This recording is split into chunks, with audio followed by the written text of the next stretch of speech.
7:40 a.m. on this gloomy day. Happy to be headed into the office. It may be a gloomy day, but you still have to get around.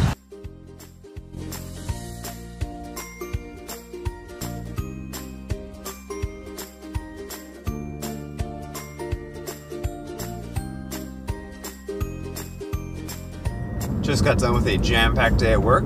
Looking forward to a productive evening. Maybe clean the house, maybe unpack a little bit. We'll see. As you know, Two Boos were in Vegas this weekend, and we wanted to share a little bit about our experience. And I want to go kind of category by category about all the things that we did, and just review them and let you know what we thought of them. So let's start with the beginning of the trip and kind of follow it chronologically. So what did we think of the airline? So we flew with Delta. High five. She's forgetting that they delayed the flight 5 hours for mechanical problems on the adventure. That's true.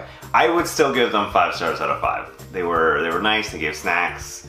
The app was great. It was funny. Like, we would get notifications on our app that the flight was delayed, and then like 10 minutes later, the board would update and they would make an announcement about the delay. So I don't know. I mean, maintenance things happen. I would not fault Delta for that. Do you want to adjust your rating? No, I mean, they handled it well, but yeah, I would give them, I mean, a 5-hour delay when you're going to Vegas on a weekend trip, that eats into like a good chunk of your trip, so. We also got upgraded first class both ways because of status, so. But that's not anything new. Sure. So I would give Delta 5 stars. 3 stars. 3 stars. On the way there. And then we ended up doing a lot of transportation from the airport to the hotel, from the hotel to various places. And so we did a lot of ride sharing. We're not big fans of taxis because they're more expensive, they're less safe, less comfortable, etc. So we took Uber and Lyft kind of at various different points in the trip. So which is better, Uber or Lyft? I think they're about the same. They're about the same? I feel like the Lyft drivers were nicer, but they were also more confused. Like, I feel like the Lyft drivers didn't have maybe the training or the notifications of like where to go at each hotel to pick you up. There was more confusion with the Lyft drivers than the Uber drivers. What do you think? I thought they were about the same. You thought they were about the same. Alright, so I would give Uber and Lyft both 5 stars. Because I thought, like, it's such a great way to get around Vegas. We would actually pull out both apps. Like, I'd pull out Uber, she'd pull out Lyft, and like, I'd be like, oh, it's $13. And she'd be like, it's $11, and we'd go with the $11 One thing I will say is that Lyft consistently was cheaper than Uber. Yeah, about 75% of the time, Lyft was cheaper than Uber. And the cars, for example, like we got a Range Rover one of the nights through Lyft, which was really surprising. I feel like in the past, Lyft has had lower quality cars. And I feel like that wasn't the case at Vegas, at least. Okay. So the next thing that we did was we checked into the hotel. So we stayed at the Aria, which is right on the Strip. It's one of the M Life brands. So I think there's basically 2 brands in Vegas. You've got M Life and you've got like Caesars or Players Club or whatever. So Aria, what did we think? 4 stars for me this time. 4 stars, okay. I feel like the check-in experience was not so great. So we did this self-check-in, but there was no confirmation of like what kind of room we got. So after we did self-check-in, we had to go and talk to somebody to like get our room type switched because we had like upgraded it like partially, and then they'd given us the wrong room type, so we had to go talk to somebody, and that was a bit of a hassle. And I think that, if I recall correctly, there was like 4 out of the 6 machines were down. No, like so they had like fancy new machines built into the tables. And they had these like old-timey machines sitting on the table.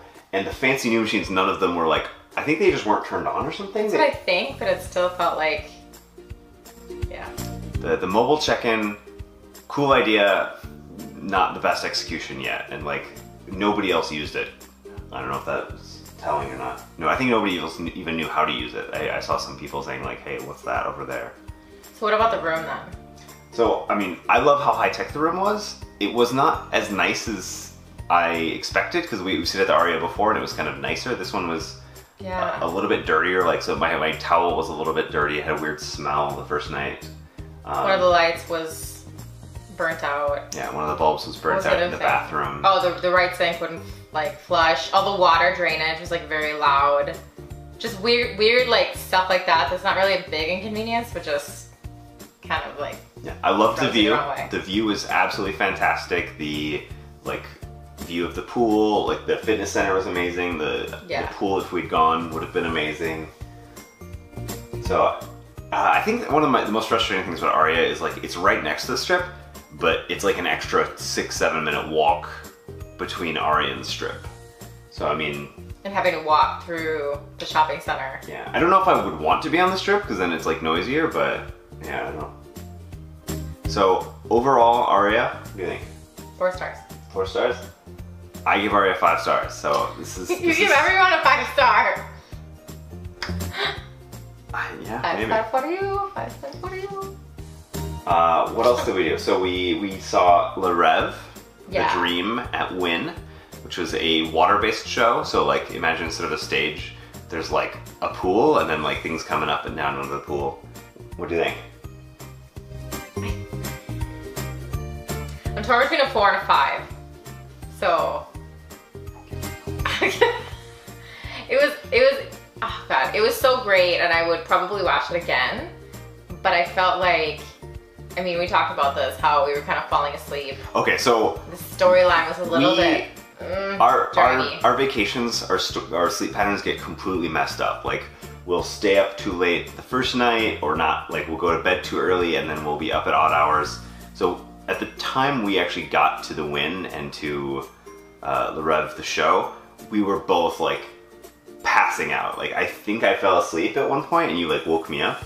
And so as like there's all these things happening in front of you, so like someone's flying up into the air and then there's 3 people that are diving in the water, and like, it was just like too much for my tired like half asleep brain. I'm like, what? I could only watch like one thing at a time, and I think that something that Cirque du Soleil does really well is they balance like a central focal point of action with this kind of secondary details.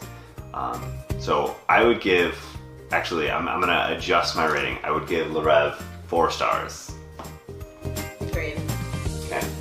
I mean, great show. If you haven't seen it before, like, totally worth it. There are things that happen in that show that you would like, you can't even fathom, like, how did that happen? Like, I'm still trying to figure out how the stage works.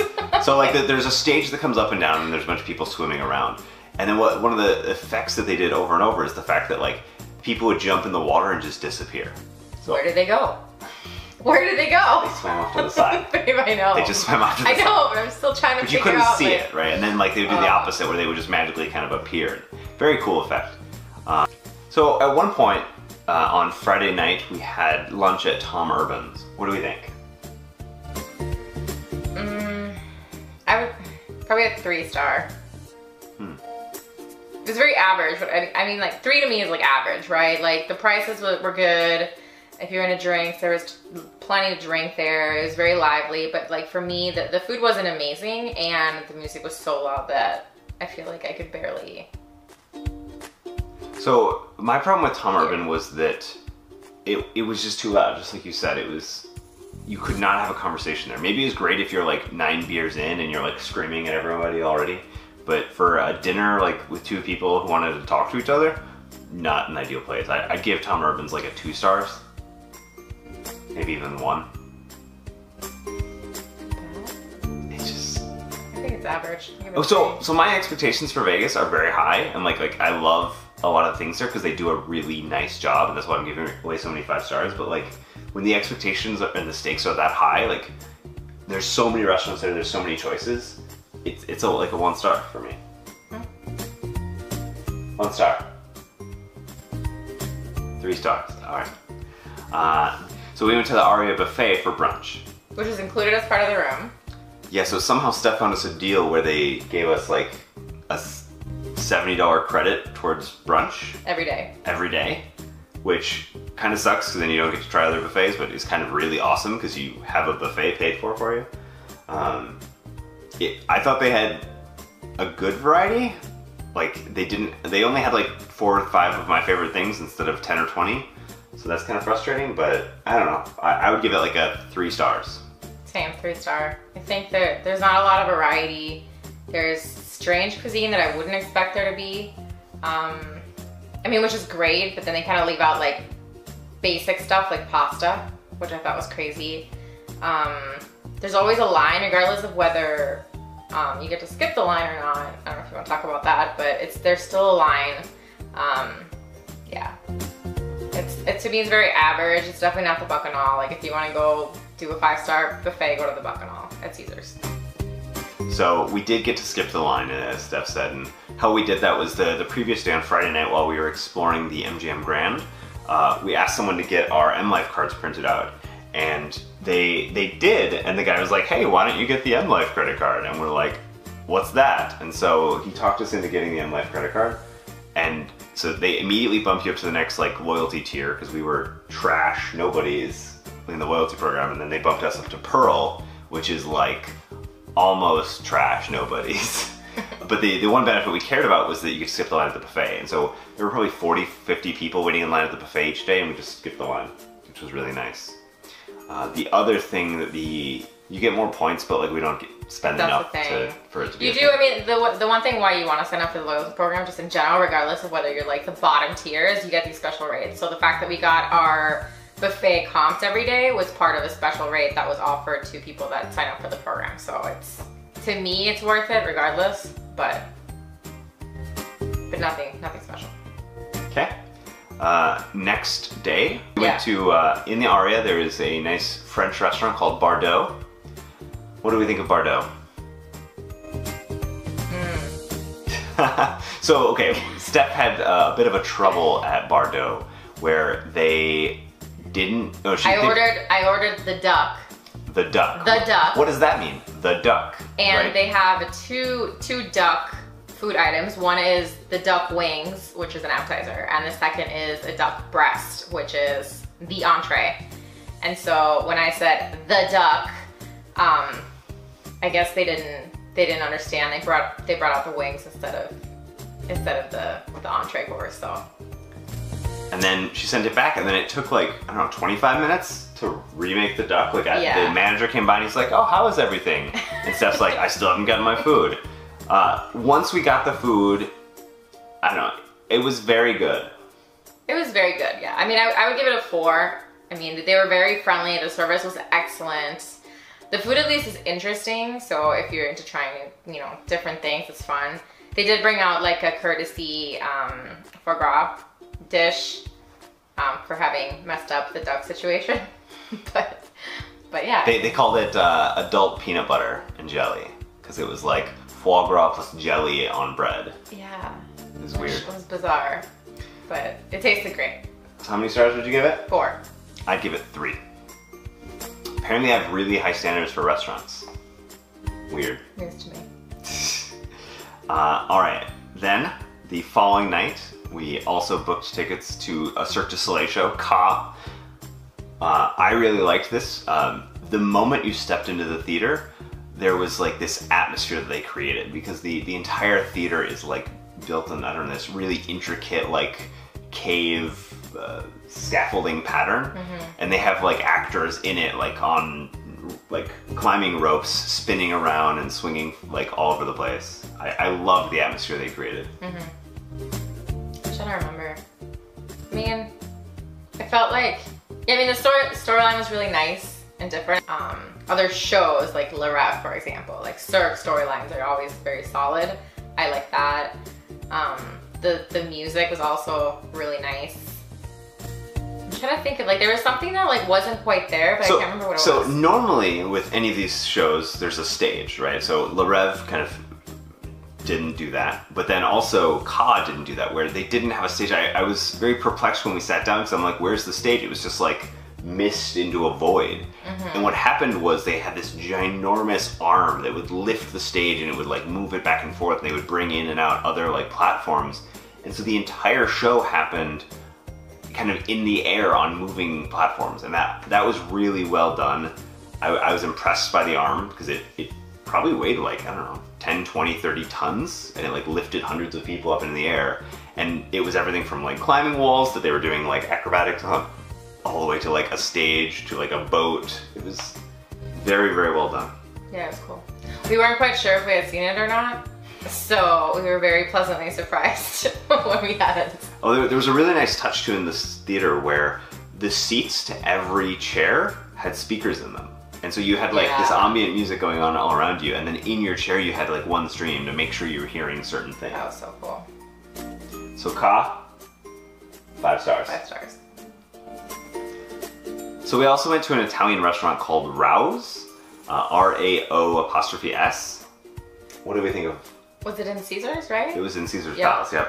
To venture out a little bit further, it was really good. I mean, we also had issues.